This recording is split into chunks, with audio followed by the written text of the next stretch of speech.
Hello. Welcome to Let's Get Cookin'. I'm your host, James Horan. You know, you're not always close to home when it's time to get cooking. Today, I'm shopping in downtown Greenville at the Uptown Forum. Let's go inside and see what Sally, especially for you, is cooking. Come on, let's go. After you.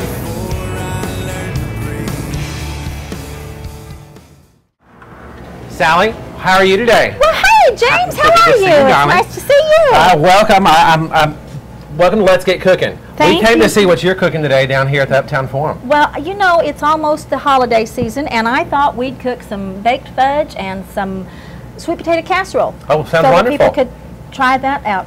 We have a lot of requests for our baked fudge. People like it all the time, and it's a simple recipe with a little complicated, but not complicated cook. Sounds good. Shall we get started? Hey, sounds great. Alrighty. I have some melted butter here. I'll get it set out of the way. This is 2 cups of white sugar. We have a half a cup of cocoa powder. Now, does it matter what brand cocoa powder? You know, I like the one that's like a 10 to 12% cocoa butter fat. Okay. I like a little bit darker. There's another one out there now that's that new Ghirardelli.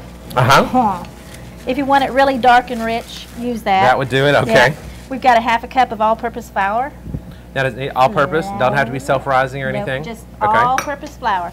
And we're just going to kind of stir that around a little bit and put in, this is 1 cup of chopped pecans.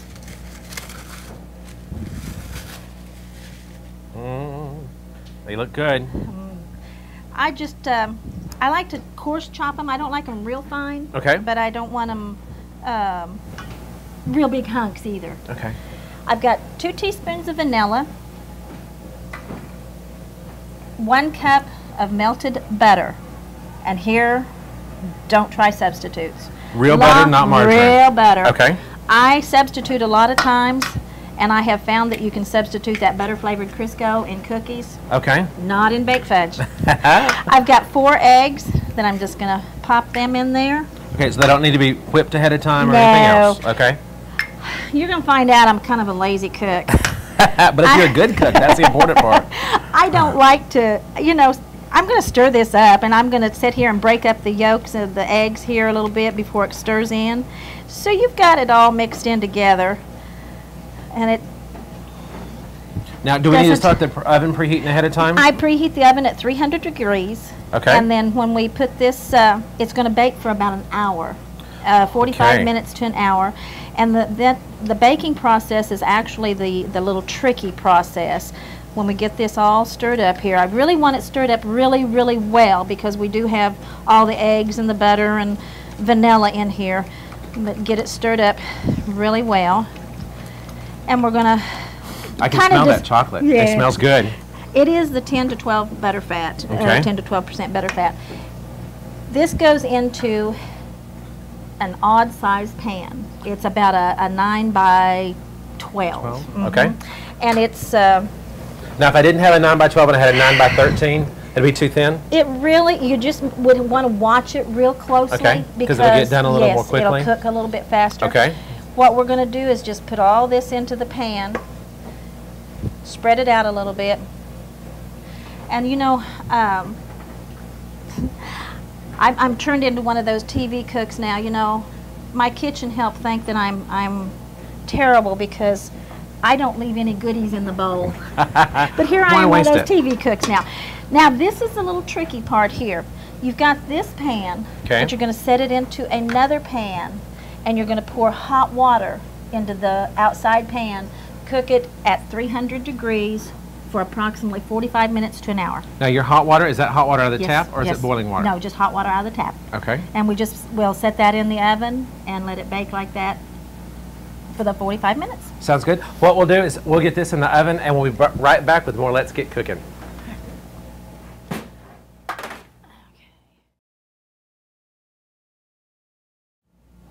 Welcome back to Let's Get Cookin'. Our guest today is Sally, and she's going to be showing us how to make another holiday special. It's a holiday, one that I wasn't familiar with. Okay. And I accidentally come across it, and it's a sweet potato casserole. Now I know why Texans like it. Okay. It is really a good one. And we're going to just start off, and I have opened and drained 2 large cans of just sweet potatoes. Plain old sweet potatoes. Oh, I bet that sounded good. Okay, and then we're just going to take a potato masher and mash them down a little bit. Oh, thanks, James. I can use a little extra help there. You can put this in a mixer and do it in a mixing bowl, but I think about the old-fashioned type, recipe that it is, and think, well, they didn't have a mixer back then, so I just mash them up a little bit with a potato masher. Now, if you don't have a potato masher, can you just use a serving fork or something? Oh, your hands. There we go. They work real well. Everybody's hopefully got a pair of those, I really, if you're cooking this for your family, get in there and squish them up. It works real well. So that's your 2 large cans of sweet potatoes, and then I've got 3/4 of a cup of just white sugar. Now, if we're out of white sugar, can we substitute brown sugar? I don't know why you couldn't, but I haven't ever. Okay. But it would probably make it a little bit more praline type. Okay. Okay. But I just use the white sugar and kind of mash it around. 2 whole eggs. And no, I don't beat them up to begin with. We just smash them in there and smash them around a little bit. Okay. Then I've got a 1/2 cup of milk. Okay, now is this whole milk, 2% milk? You could use whatever you wanted. It's just whole milk. And then a 1/2 of a stick of butter. And you could use oleo in this one. Okay. We just happen to have butter today, so we're using the butter. And then I'm going to add just about a 1/2 teaspoon of salt. And just put that in there. Now, and it's regular salt? Table salt. Yep. Okay. Okay. Yeah, I haven't gotten into that fancy stuff yet with the gray salt and the Hawaiian salt. Well, one of the things about sea regular salt, it's about 2.5 times saltier because it's condensed than the other salts. Yep. So therefore, if you're wanting the salt, because sometimes you'll see them on the cooking shows, and we get a little wild with the salt. Well, with the gray salt and the other, it's not as strong I did not as know the that. Table salt. Now I have learned something today. Thank you. I am glad to know that. And just, I don't mush this up a lot so that it's got some texture to it, so that I just really kind of like it better that way. So I don't, but you could put it in a mixing bowl and mix it with a hand mixer if you so desire. I put a little bit of spray in a 9x13, 9x12, just a casserole dish. Whatever one you got on hand. This one, it doesn't matter so much. Okay. And we just kind of push that off in there. And I think I've still got that sticker in my finger. Uh-oh. Yeah.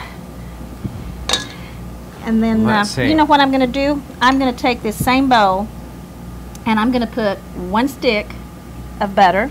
Okay. 1/3 cup of flour. 1 cup of brown sugar. Yeah, this one has to be brown sugar. Okay. Want that praline crunchy top. And then we're going to put a cup of chopped pecans. We're going to mix that all up. And I'm just going to use the same bowl, the same spatula, because it's all going to go back on there. And so that way, if there's little potatoes left, it won't hurt anything. Nah. Same mix. Okay. Nah. Just kind of get a crumbly top going here with your brown sugar and butter. Get it all mixed in together pretty well. You want your brown sugar to absorb all your butter. Okay. And get all your... And then, unfortunately, I don't think there's a really good way to do this except right here. God gave us fingers. Mom said use a fork. Go ahead and use your fingers, right? Just sprinkle that. It's a little gooey. You want it to just be on top of all the potatoes. Okay. And you know what? I think I smell that baked fudge. Oh, I can hardly wait. I can hardly wait. All right. We're going to get this. This looks so good.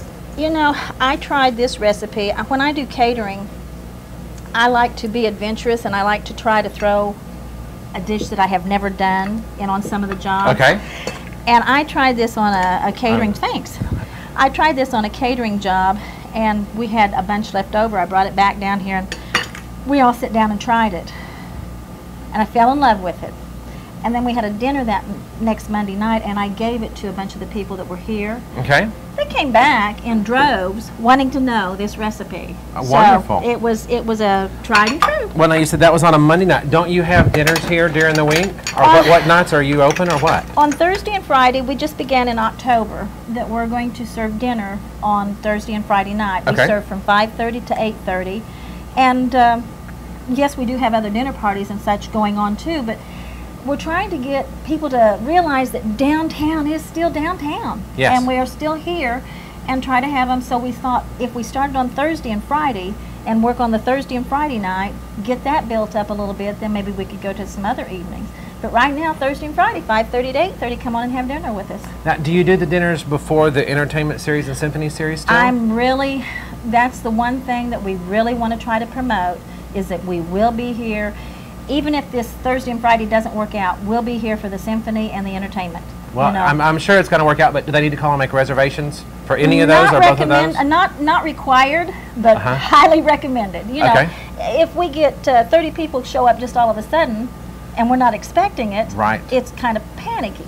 But if we know that 10 or 15 of those are coming ahead of time, then we don't panic quite as much. Well, and that way too, if they're coming down, I think your words, you'll bake a cake if you know they're coming. That's right. I said that. All right. Okay, Sally. Well, we can get this in the oven, and like you said, I think those brownies smell like they're about ready, and we'll be right back with more Let's Get Cooking.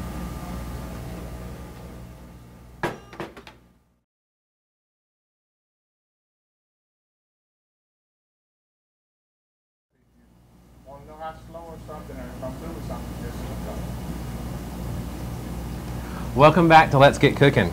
Today we've got Sally here at Specialties for You Cafe and Catering in downtown Greenville, and we've got another holiday treat. Right. I found a treat at Big Lots. Oh, okay. Am I supposed to say that on the air? That's all right. That's all right. I found these wonderful little croissants that are filled with chocolate. Ooh, that sounds good. And so I decided, let's try to make some bread pudding with these. Okay. And it turned out wonderful. So let's go ahead and make some bread pudding with Sounds these. good. If you'll help me just dump these little puppies in the bowl here, I will go ahead and crumble them up. And I'm just breaking them up roughly. There's no rhyme or reason to it. I just break them up. Okay, and it's already got chocolate filling in them? It's got a chocolate filling in that croissant, and once it starts baking, that chocolate just kind of melts and goes everywhere. And gets gooey and good. And I like to make either an amaretto or Kahlua topping to go on this. Oh, that's really, really good too.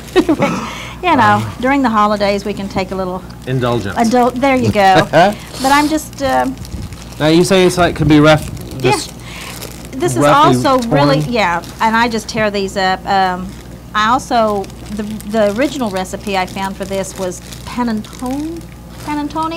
Okay. You know, of the Italian wheat bread. I'm not familiar with Italian. Well, it's an Italian loaf of bread that has fruit in it, and you make it the very same way here as I'm going to make with the custard, and it is delightful. It is really, really good. It's got just a little bit of fruit cut up in it, like would be in a fruit cake, but not that citron, not the citron. But now, by any chance, do you make anything like this for people to purchase and take home? Oh yes, all the time. Anybody can just call me up and say, "Hey, I need this." In fact, we had somebody call us today, and they're eating Chinese food next Tuesday, and they wanted one of my fresh strawberry cakes. So we're going to make a fresh strawberry cake for them. Doesn't matter what season of the year, if they like it, make it. We just make it. Okay. Okay, and that's just broken all up. And then we're going to make a custard type. Let's go ahead and put these back here. There's a custard type filling. Okay. And I'm going to use 1.5 cup of whipping cream. The good, thick, good stuff. The real luscious. And then 2.5 cups of just regular milk. Okay, so that comes up to 4 cups total. And then I've got 1.5 cup of just regular sugar again. Okay. And we just mix that all into here. Then we're going to break 10 eggs. Ooh. No, I'm sorry, 8 eggs. 8 eggs, We're only going to use 8. I'm just going to break them down here in the pitcher a little bit. Now I notice this is one of those neat measuring cups as well. So it's got a little angle. Let's hold that up. Maybe they can see that. It's got an angle here on the side of it. So when you're pouring into it overhead, you can see where you're at. So that way, when you're filling it up, you don't have to pick it up and turn it on its side. Makes it a lot easier. Much easier. I got tired of holding the measuring cup out like this, trying to see where I was at. There we go. So I can look down into it and see where the lines are now. Much easier. Wonderful, wonderful. So do you have lots of plans for the holiday? Oh yes, we've got family coming in and plenty of things to keep us busy. Goodness. You know, the things to be thankful for. You know, those Exactly. holiday bookings with parties here and there, you know. It's and even more fun when you get to be a guest. Oh, yes. I wish somebody would invite me. Well, I enjoyed back coming to dinner here. I think it was this last spring? Yes, when we had the chamber contest. Or yes. They had a silent auction. Silent auction, that's what it was. And made a wonderful dinner. We just, wonderful dinner. That's the time I get to play. I love to just experiment and do things, and so when I give a dinner away to the chamber or something like that that we can give, so I can have extra guests come in, I don't give them a choice, you know. Hey, I'm going to cook for you tonight, and I love playing with the food. I find at that point we don't really give them a choice. It's, do you have any food allergies? Well, exactly. And after that, hey, we're good to go. I am free to play. And you know what is nice too is I like to, I tease them. I said, you know, I think I'm going to go to culinary school here so that I can learn how to plate this food that I'm only charging you $5 for, so I can charge you $15. Because you watch them on the cooking shows or what the culinary things, and they put these little sprigs of thyme and parsley, and same thing I've just cooked here in the kitchen, and only it's $15. But it'd be nice to have an herb garden out back just so we could go do that. Yes. Oh. Now, don't you have some sort of a little window garden or something there at the Dairy Manor? Well, we're concerned about pesticides and stuff in the air, so we always get it at the store. Okay. But I know here in town, the extension office, I believe, has an herb garden right across from, or it's a show garden or something. They have, one of the girls that has it, I'm not even sure what her name is right now, but she just brought me a bunch of herbs when they cut them back. She brought me some thyme and sage, and I don't use them in my cooking here, but I hang them up to dry so that they smell good. And there we go. Yeah, so I have just incorporated all the eggs and milk into this, and we're just going to pour it over our croissants. Okay. And I actually didn't get the sugar beat up real well, but you know. Hey, it'll melt, right? It'll melt. There you go. And what you want to do with this now is just make sure that every little bit of the bread is soaking that milk up. And when I'm going to pour it in the pan, I'm actually going to let it sit for about 30 minutes before I put it in the oven, just so that all this bread can soak up all that good custard. Okay. And now, let's see, let's see. Do we need to spray that pan? I'm sorry. I just want to. No. No. Okay. No spray on this pan. Well, it was sitting out here, so I just wanted to catch it just in case. Well, I appreciate that, but you know the bread pudding is not really gonna. It's not gonna stick to this too bad. Okay. Too bad. Okay. Maybe. There you go. See, all my stuff sticks if I don't spray it, so I'm bad. It's sometimes I think it ends up absorbing, you know, but it's all right. You know, sometimes you can spray the Dickens out of it. Yeah, it still sticks. I don't know what, some foods just seem like it stick a little bit more. Didn't I hear somebody ask something about cookware or something? Yes. I don't know if y'all could hear it. We have a question about she has stainless steel cookware, and she says it has marks on the sides of it. It says to use Barkeeper's Friend. Have you ever used Barkeeper's Friend? I have not personally used it, but I have seen it. Okay. I don't know if I've seen it in the supply stores where you get your, like A Smart or something like that. Okay. You know what? Maybe H&W. I never thought about that. They may carry it. Well, you know, there's some other kind of cleaner in the kitchen you might be able to use, though. Try baking soda. Baking soda might be a good option for you. Make a little paste of baking soda. There we go. Just rub it in. Just make sure and don't use steel wool or something like that, because what it's talking about is it's a spray cleaner on the Barkeeper's Friend that will be smooth for you, so it doesn't cause abrasions to it. It wants to keep that stainless steel nice and shiny. Okay. Thank you. Thank you. Well, we're going to let this soak a little bit more, then get it in the oven. Let's see, what temperature is it going to cook at, Sally? This is going to cook at 350 for about an hour. Really? Okay. So it'll cook for about an hour. And once again, are we doing it in a hot water bath? I was just going to say that. We're going to use that hot water bath because we don't want this to actually bake. We want it to kind of steam, and we want this to keep a custard base. This is more like an egg custard with bread in it. Hey, and sounds good to me. Yeah, it's yummy. And so it's a slow baker. You want it to bake really slow. Sounds good. Okay. Okay, well, hold on. Come right back to Let's Get Cooking, and we'll see you then.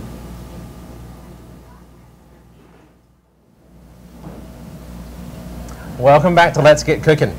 The brownie fudge? Baked fudge. Baked fudge is ready, and so is this wonderful casserole. They smell so good. Sally, I am dying to have some. And I want to explain a little bit about the baked fudge because a lot of people think it's a candy. I want to turn it upside down let me help. There we go. I want to turn it upside down. It's not candy. It has the texture of a brownie that is quite, maybe underbaked a little bit, but it's fully baked. It just stays this gooey, wonderful texture, but it is not candy by any means. So it's looks just like mistakes that I've made. Well, when I didn't cook my brownies enough. Let's name it for that. There we go. Next time you make a mistake, let's just remember. It still tasted good. There you go. I don't know if it tasted good because I got to eat it, because otherwise I'd miss it all together probably. Exactly. So do we need to give this a try here? I want you to try this. Yeah. Okay. Let's see. It's and it's still warm. That is so good. Isn't that yummy? Now this one. You could probably put this with ice cream. Well, you can put this with anything. There is now a recipe that's very, very simple. It's just some Kahlua with a little cornstarch in it, a little whipping cream. Make a Kahlua cream. Oh, no. Yeah. It's yummy. No. And now this could be a dessert. It is just, now it's still going to be pretty warm there, so be real careful. Okay. But it's... Okay, now I see you're having fun getting it up. Now, is that praline topping? That's that praline topping. Okay. Look at that, how... And this is just a tiny spoon. I mean, if you had but look. Look at that, it's hard. It's wonderful. It's crisp and good. I'm going to steal that piece. I would have fought you for it, but I'll be nice. Okay, let's see here. Oh, and the texture of the sweet potato is still there. Right. You can still see it. That way it doesn't cook away. No. You still have good texture to it. You can even see it in the pan there. So that's good. I like to have a little, some of the recipes that I did read for this said to whip them. I like to have that nice, firm, sweet potato texture in there. And so I prefer to leave them with a little bit of texture in there. That's wonderful. Now, I've got to try it now. That's good. Is that good? That's real good. Isn't that yummy? And those pecans. Now, you could leave the pecans whole in this, and if you wanted to. Arrange them on top, maybe? Yeah, for a prettier, presentation, maybe just like it was a pecan topping. But this is perfect the way it is. It tastes great. Now, I'm sorry you won't get to taste the bread pudding today, but you'll have to come back tomorrow and taste that. That's it. Well, hey, we can invite everybody else to come back and come down here to Sally's. It's Sally's especially for you at Uptown Forum in downtown Greenville. You'll have to come down here and join them for dinner, for lunch, anytime. How's that? That's cool. Yes. Hey. We're here from 11 to 2, Monday through Friday for lunch. And we deliver. Okay. And dinner on Thursday and Friday. From 5:30 to 8:30. Sounds great. James, thank you so much for enjoyed coming by. It was so good. It was fun. I enjoyed it. And you come back too next time for more Let's Get Cooking.